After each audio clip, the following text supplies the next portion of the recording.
Bapak, Ibu, saudaraku dimanapun berada, saya menyampaikan sebuah renungan singkat yang bertemakan makanan rohani. Saya membacakan ayat firman Tuhan yang diambil dari Matius pasal yang keempat, ayat yang kedua sampai ayat yang keempat. Ini berbicara ketika Yesus berpuasa 40 hari 40 malam, dan ia tidak makan, tidak minum. Akhirnya ia lapar, dan iblis datang mencobainya, dan ia berkata kepada Yesus, "Perintahkanlah supaya batu-batu ini menjadi roti." Tetapi Yesus menjawab, "Ada tertulis, manusia hidup bukan dari roti saja, tetapi dari setiap firman yang keluar dari mulut Allah." Saudaraku yang terkasih,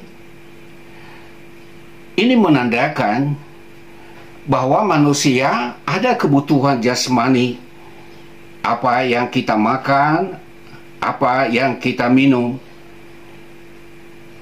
Tetapi sebenarnya kebutuhan manusia tidak terbatas pada kebutuhan jasmani, melainkan manusia sebagai makhluk rohani membutuhkan makanan rohani juga. Dan makanan rohani itu adalah firman Allah yang dapat kita baca dari kitab suci, bisa kita dengar dari para pendakwah, para pengkhotbah, dan kita hayati, lalu kita lakukan dalam kehidupan kita sehari-hari. Jika orang hanya fokus memikirkan kebutuhan jasmani, tetapi mengabaikan kebutuhan rohani, apa yang akan terjadi?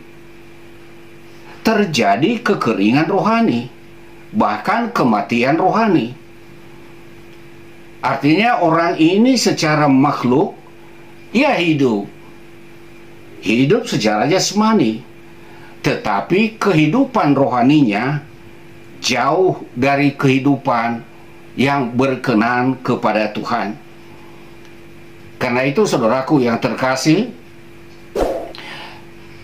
kita harus menyadari keberadaan kita sebagai manusia jasmani dan juga manusia rohani.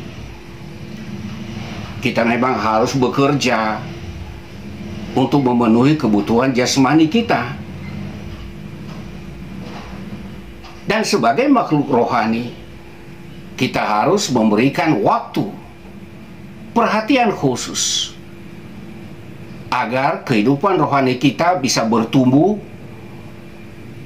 mencapai kedewasaan penuh, sehingga sebagai orang yang dewasa secara rohani, ia mandiri untuk menentukan mana yang baik yang harus dilakukan dan mana yang jahat yang harus ditolak.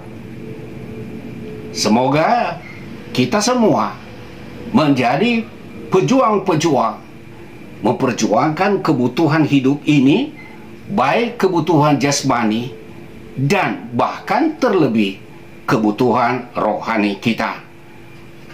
Tuhan memberkati kita semuanya.